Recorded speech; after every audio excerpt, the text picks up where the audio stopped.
Once you've logged into your back office platform, click on View menu. To add an item, now click on the plus icon in the top right that you can see here. Now click on Add New Dish. You can now type in the name of the dish of the item that you are adding, for example, sausage rolls. You can then select the category that this is going to go into, so I selected Hot Counter. Now select Allergens Present in Item.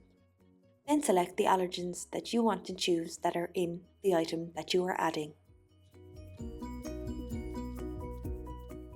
Once you've finished selecting your allergens, press Continue. This will allow you then to double check that the allergens you've selected are correct. If they are correct, you can now select Confirm. You can now press Generate QR Code. That item is now live on your system. You can add another item by pressing on Add Another Dish or go back to that category that you were working on. You can also search in the search bar to see where that item is to double check. You can see that sausage roll is now live in the hot counter.